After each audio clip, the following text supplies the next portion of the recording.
Não podia ser um tema diferente, né? Um ano desse, tão difícil, tão desafiador, e que se nós estamos aqui é porque Deus cuidou de nós. E fechando o ano, né, falando sobre Ele, sobre Jesus, que é a revelação do cuidado de Deus.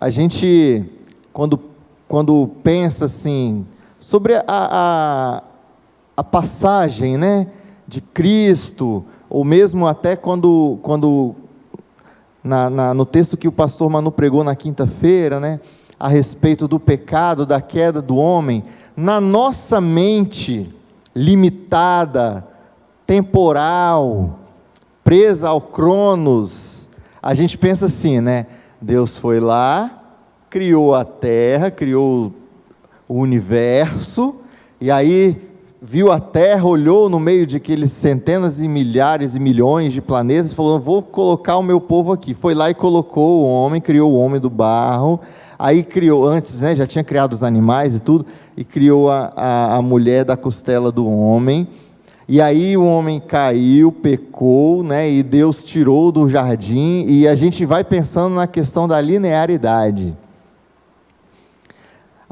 E agora, aí vem na nossa mente, né? Deus pensando, e agora o homem caiu, o que nós vamos fazer? Eu vou enviar o meu filho lá, o filho da mulher que vai esmagar a cabeça da serpente, e a serpente ferirá o calcanhar e tudo mais. E aí a gente vai pensando nesse aspecto, né? Só que na verdade, tudo isso que acontece, que para nós ainda está acontecendo, sob a ótica de Deus já aconteceu, e ainda acontece, parece uma maluquice a gente pensar dessa forma, porque Deus ele não se prende ao tempo, ao Cronos, mas Deus é o Kairos. O tempo de Deus, a forma de Deus lidar com o tempo é diferente da nossa, e a princípio parece meio esquisito a gente pensar dessa forma, mas quando Jesus fala para o criminoso lá na cruz, estava do lado dele, e ele pede, Senhor, lembra-te de mim quando entrares no teu reino, aí ele fala assim, hoje mesmo estarás comigo no paraíso. E se a gente olhar pela ótica de Deus, e a gente pensar que a partir do momento que aquele homem fechou os olhos, apesar de que para a gente ainda não passou, mas quando ele abriu, para ele foi assim, para ele hoje mesmo. Então é um pouco de física quântica, filosofia metafísica, e é muito legal isso, mas vale a pena a gente esforçar um pouquinho os neurônios, botar o tico e teco para pensar, e refletir como é grandiosa, como é maravilhosa, a autoridade, a soberania e o poder de Deus, que quando Ele criou todo o universo, Ele que eu digo, né, os três, Pai, Filho e Espírito Santo, já tinha determinado que Jesus iria vir para salvar a humanidade que Ele ainda nem tinha criado, porque as coisas com Deus funcionam dessa forma. Então vamos abrir a Bíblia. Deus não manda recado, Deus traz mensagem, a mensagem de Deus essa manhã está em Miqueias, capítulo 5, versículos de 2 a 4.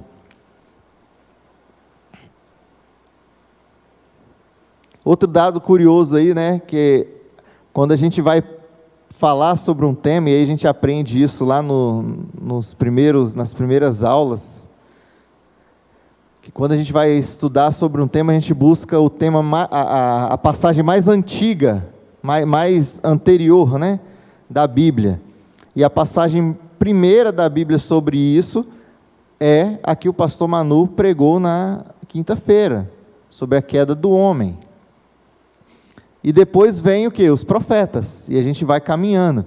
Então durante todo esse mês a gente vai vendo traços da revelação de Deus, do cuidado de Deus, através da revelação progressiva que Deus vai trazendo para o homem, através da sua palavra. Miqueias 5, de 2 a 4, diz assim, a minha versão é a Bíblia do Shed. E tu, Belém Efrata, pequena demais para figurar como o grupo de milhares de Judá, de ti me sairá o que há de reinar em Israel, e cujas origens são desde os tempos antigos, desde os dias da eternidade. Portanto, o Senhor os entregará até o tempo em que a que está em dor estiver dado à luz. Então o restante dos seus irmãos voltará aos filhos de Israel. Ele se manterá firme e apacentará o povo na força do Senhor, na majestade do nome do Senhor seu Deus. E eles habitarão seguros, porque agora será ele engrandecido até os confins da terra. E aí o 5, a parte A, fala bem assim: este será a nossa paz. Obrigado, Fernando. Pai, que a tua palavra, lida aqui neste momento, seja completada no coração de cada um através do teu Santo Espírito, ó Pai, aquele que nos dá o discernimento, a sabedoria para entender a tua mensagem para nós. Em nome de Jesus, amém.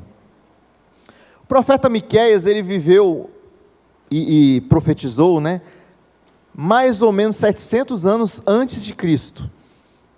Ele era contemporâneo de Isaías, só que ele tinha, e hoje à noite a gente vai falar sobre Isaías, né, e vamos cantar de novo, né, Jonas, Isaías 9, que vai ser o texto da mensagem da noite. Só que Isaías era mais cosmopolita, né? Miqueias, ele era natural de uma região chamada Moresete, que fica no interior, aproximadamente 32 quilômetros de Jerusalém, ali perto da Filistia, naquela região ali. O nome do pai de Miqueias não é nem citado na Bíblia, porque provavelmente a família não era uma família muito de prestígio, era uma família camponesa, uma família do interior, uma família que não figurava entre as famílias de destaque da metrópole, de Jerusalém, de Jericó, das grandes cidades ali da região. Então, provavelmente, Miqueias, ele foi um aldeão, um camponês, um fazendeiro, provavelmente ele foi, era essa a profissão dele, e por isso ele foi chamado a fazer missões, né, digamos assim, a profetizar, mais voltado ao interior. E um detalhe, ele lutava contra a tirania dos ricos em defesa dos pobres. Então, Miqueias era um cara que defendia através da sua palavra aqueles mais humildes, aqueles mais pobres, que eram subjugados pelos mais ricos, né, pelos ricos fazendeiros. Então Miqueias defendia os aldeões mais pobres. E talvez por isso, por toda essa conjuntura, ele tenha sido chamado para profetizar nas regiões mais interioranas. Então a sua mensagem, ela foi direcionada tanto ao reino do norte quanto ao reino do sul. Então a gente já sabe que nesse período aqui já haviam, né, a nação de Israel já havia sido dividida, 10 tribos para o norte, 2 tribos para o sul, então conhecida depois como Judeia e Samaria. O sul é Judeia, o norte é Samaria. E Miqueias pregou tanto para Samaria quanto para Judeia. E como eu falei, ele era contemporâneo ali, nasceu mais ou menos na mesma época que Isaías, e eles pregavam na mesma época, porém Isaías era mais cosmopolita, era mais metropolitano, enquanto Miqueias pregava mais para o interior. E é curioso isso, porque o primeiro termo aqui do versículo, ele fala assim: tu, Belém Efrata. Belém era uma cidadezinha pequenininha, do interior. E desde criança esse texto me chama a atenção, né? Algumas traduções falavam assim: mas tu, Belém Efrata, e tudo. E eu achava que Efrata, sei lá, era um apelido, era uma forma, não sei, nunca entendia. E aí quando eu fui estudar esse texto, eu aprendi que Efrata é o nome antigo de Belém em aramaico. Efrata é hebraico, Belém é hebraico, Efrata é aramaico, que significa a mesma coisa, casa do pão, né? Belém é a casa do pão, e Efrata era o nome da cidade, casa do pão, que era uma cidadezinha muito pequena, para figurar entre os destaques, né, de Israel. mas a gente já percebe esse pequeno detalhe, que apesar de ser um lugar tão pequeno, Deus já estava mostrando o seu cuidado ali com o seu povo, falando o quê? Que não importa o tamanho, mas Deus olha para você, ou para a sua cidade, ou para o seu país. Era uma cidade muito pequena, e agora você imagina, 700 anos, ele fala assim, vai nascer aí, o libertador, o cara que trará a paz e tudo mais, e 700 anos depois realmente nasce.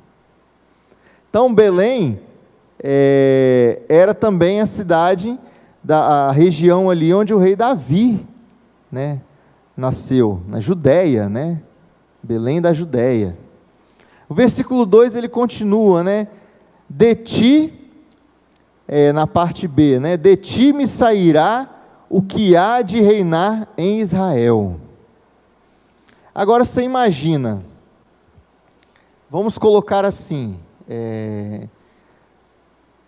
meu irmão hoje mora numa regiãozinha chamada Patrimônio da Penha, que é ali perto na base do Caparaó ali, que Patrimônio da Penha é um vilarejo de uma cidadezinha pequenininha que chama Divino São Lourenço. Aí você imagina que alguém, né, fale assim, Patrimônio da Penha, daí vai sair o próximo governador do Espírito Santo. Aí todo mundo ri, né? Porque geralmente o governador do Espírito Santo, ele figura aqui entre a região da Grande Vitória. Que ele tem que estar aqui, tem que ser visto por todo mundo, ele é um deputado, ele foi senador, ele é alguém que atua, né, no caso, atua com política há muito tempo. Mas não. Miqueias ele fala assim, você, Belém, pequenininha que fica aí, na Judéia, que a casa do pão é o lugar onde o pessoal produz o trigo, que faz o pão, o rei de Israel vai sair daí. E 700 anos depois, Jesus nasce lá naquela região. Então ele anuncia com exatidão o local do nascimento de Jesus. E aí ele continua, no versículo 2 ainda, e cujas origens de quem? Daquele que sairá para reinar em Israel, né? Cujas origens são desde os tempos antigos, desde os dias da eternidade. E é nesse termo que eu quero que você se prenda nessa manhã. Desde os dias da eternidade.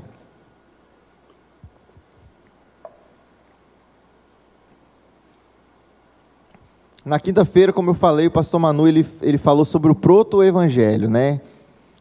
A mulher dará luz a um filho e a serpente ferirá o calcanhar e ele esmagará a sua cabeça. E aqui agora fala desde os dias da eternidade. Isso é a prova, irmãos, que Deus ele não age de improviso.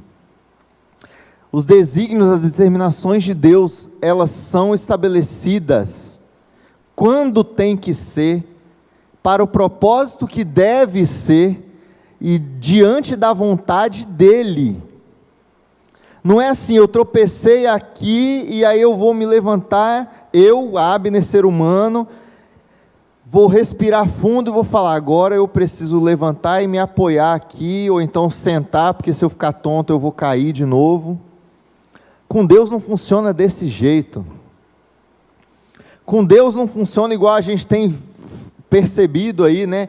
Toda a humanidade, e agora temos aí algumas já dezenas de vacinas sendo produzidas e testadas, mas 3 pelo menos são as que estão com mais perto de serem finalizadas, e agora vamos testar, vamos buscar a aprovação dos órgãos competentes, a FDTA lá nos Estados Unidos, a Anvisa aqui no Brasil, né, no nosso caso, lá na Inglaterra já semana que vem já vai sair o pessoal sendo vacinado, tá aí, se essa vacina der certo, se der certo, a gente vai continuar monitorando as pessoas aí que se vacinaram, para espalhar, para vender para mais gente, ou para distribuir, né, para mais pessoas.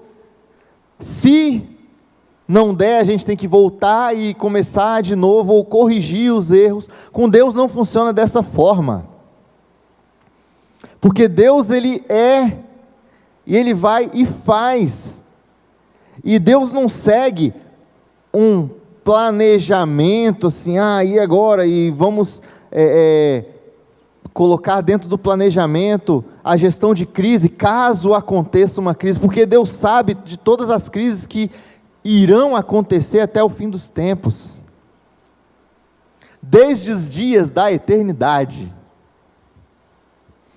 É fantástico isso, Deus não faz nada de improviso.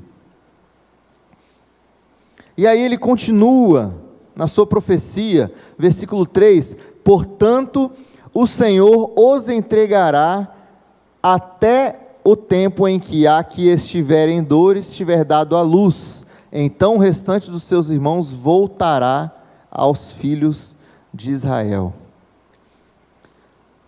No versículo 3 ele fala o quê? Que lá quando Jesus nascer, alguns irão rejeitar, e aí os que rejeitaram, os israelitas que rejeitaram a Cristo, iriam ser o quê? Condenados. O Senhor os entregará até o tempo em que a que está em dores estiver dado à luz. Eles estão entregues à condenação. Porém, aí ele continua, o restante dos seus irmãos, o remanescente de Israel, voltará aos filhos de Israel. O que aconteceu quando Jesus veio? Jesus veio, foi recebido por alguns e rejeitado por muitos. Aqueles que o rejeitaram são entregues à condenação. Tiveram a oportunidade, mas são entregues à condenação. Foram e serão. Mas aqueles que o aceitaram, ali dos israelitas, ali dos judeus, aqueles que o aceitaram, foram tornados novamente igreja do Senhor.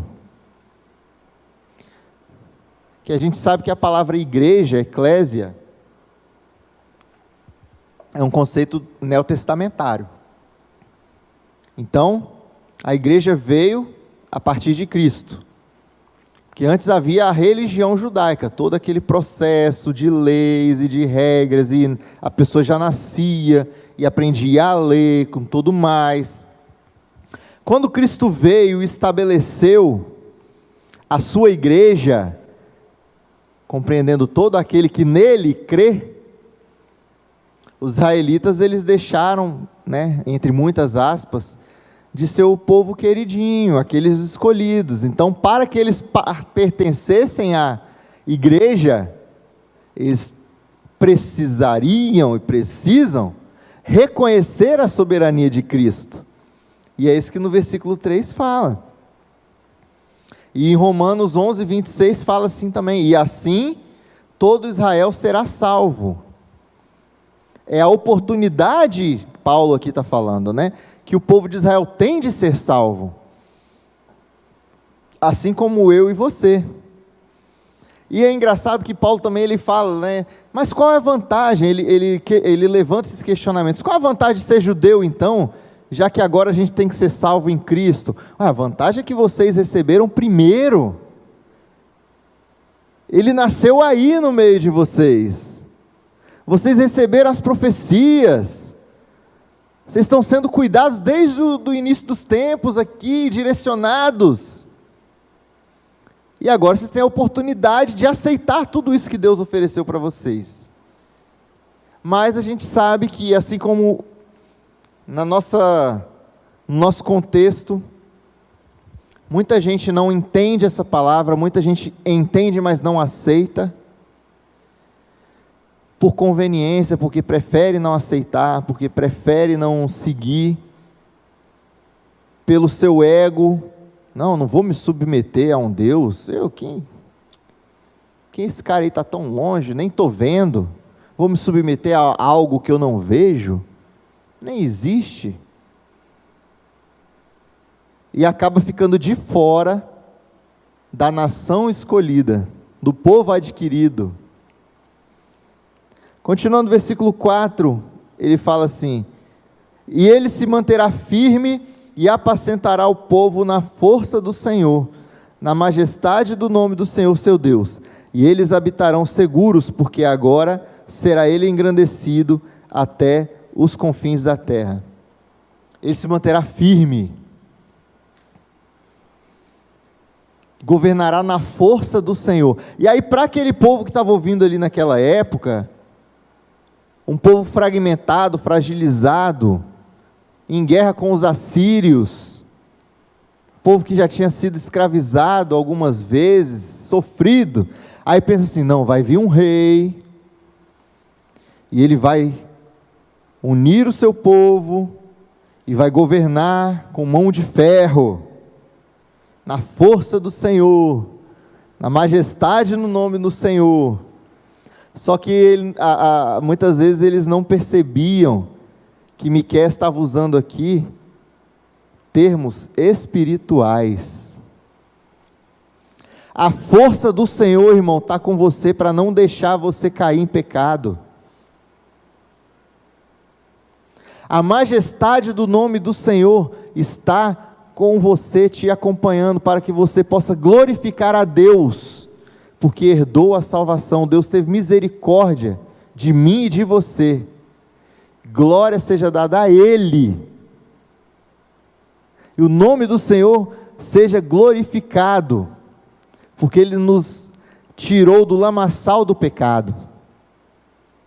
E quando a gente olha por esse aspecto, a gente pode pensar assim, mas o povo de Israel estava ali precisando de um libertador, um governante, naquele momento. Quantos libertadores, quantos governantes, quantos imperadores passaram pela face da terra, e que hoje suas nações estão até destruídas.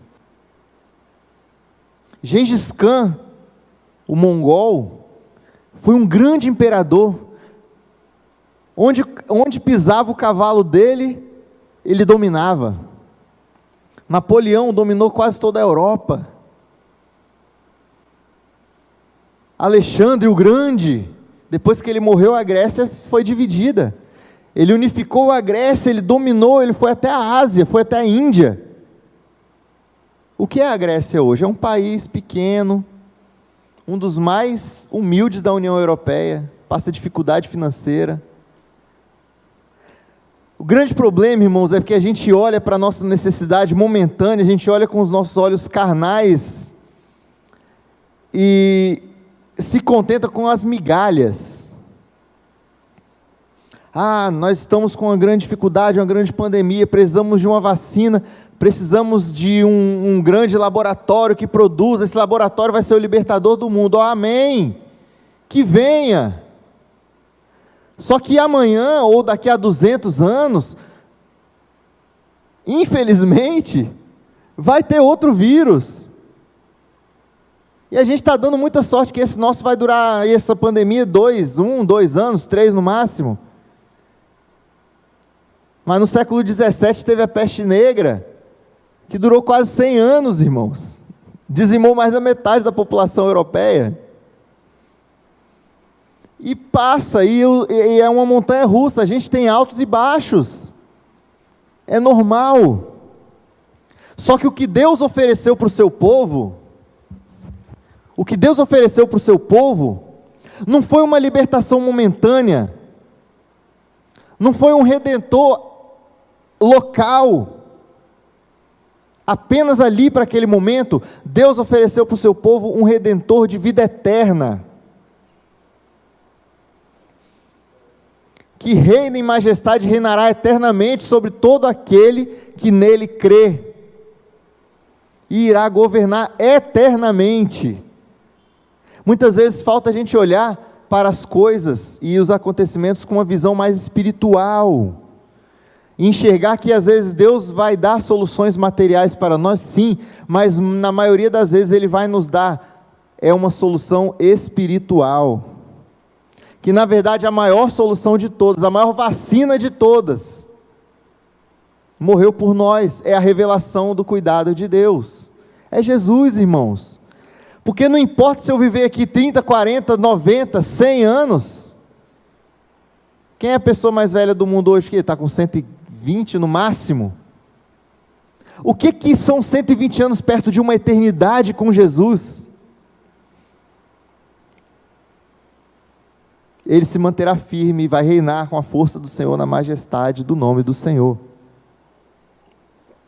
E no versículo 5, a parte A, ele fala assim: essa será a nossa paz, este será a nossa paz.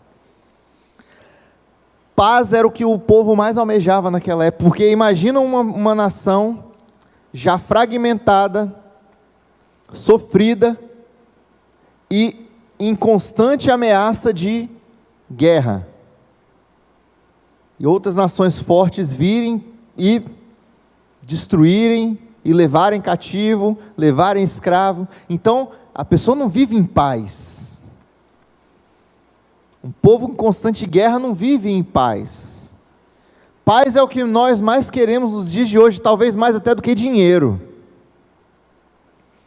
Pensa bem, se naquele dia estressante que você está trabalhando lá, e no meu caso, e cliente dando dor de cabeça, e o trabalho não fluindo, ou fluindo muito, mas vem aquela rasteira, ou no caso o patrão, quem tem patrão, ou no caso, enfim, e a pessoa ali está ganhando muito dinheiro, mas olha assim e fala: caramba, eu só queria paz, só queria paz. Quantos milionários tiram as próprias vidas? Falta de dinheiro, não é. Às vezes nem falta de saúde, a pessoa está ali saudável, mas falta paz. Paz é o que nós mais queremos nos dias de hoje. É não usar uma máscara, é ir para a praia, é poder ir fazer as compras no shopping sossegado, sem ter que ficar passando todos aqueles protocolos e termômetro e álcool, e trabalhar em paz, ir para a empresa em paz, ir para a escola em paz. E às vezes lá em casa a gente vive um clima de guerra, porque eu trabalho dentro de casa, e às vezes os 3 estão juntos lá, não estão em aula. Imagina 3 meninos fazendo aquela bagunça, muita energia. Eu falo: eu só queria um pouquinho de paz. Às vezes eu falo assim: gente, agora faz silêncio que o papai precisa ligar para o cliente, porque eu mesmo dentro do escritório com a porta fechada, dá para ouvir. Gente, silêncio que eu tenho reunião agora pelo Zoom. Aí a gente quer o quê? É paz.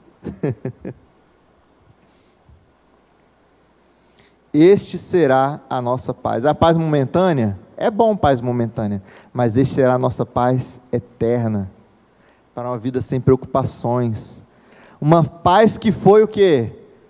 Estabelecida desde os dias da eternidade. Para finalizar, irmãos, Jesus, ele é o cumprimento da promessa que Deus fez a Adão e Eva, mas essa promessa ela já estava definida desde os dias da eternidade. Muitas vezes aí a gente olhando por esse aspecto também, a gente pensa, né, e muita gente até age de forma a questionar a vontade, os desígnios, as determinações de Deus, pensando assim: principalmente quando a gente passa por dificuldade, né, mas por que isso? Por que Deus não faz assim, e reseta tudo, né, e dá paz para todo mundo? Faz igual Thanos, né, pá, e puf, acaba. Mas isso não cabe a nós fazer isso, irmãos. Não cabe a nós fazer, porque nós somos criatura. E a gente tem que entender que Deus, Ele já sabia da nossa fraqueza quando Ele nos criou. E antes de nos criar, Ele já havia determinado a redenção. Ele já havia determinado o seu cuidado conosco. Ele já havia determinado a sua paz para nós. Jesus é a promessa de paz para a humanidade. Jesus é a revelação do cuidado de Deus. Porque quando Jesus nasceu, o que foi estabelecido lá na eternidade, se cumpriu ali naquele momento.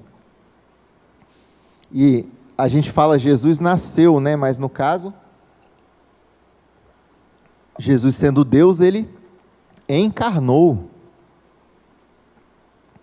Ele se espremeu, se esvaziou, né? Como o apóstolo Paulo diz, esvaziando-se de si mesmo, tomou a figura de homem, revelando assim o cuidado de Deus para todos aqueles que desejam, que querem se tornar o seu povo, porque eu não consigo acreditar nessa questão tão exclusivista, né? Que a Bíblia fala o quê? Para que todo aquele que nele crê não pereça, mas tenha vida eterna.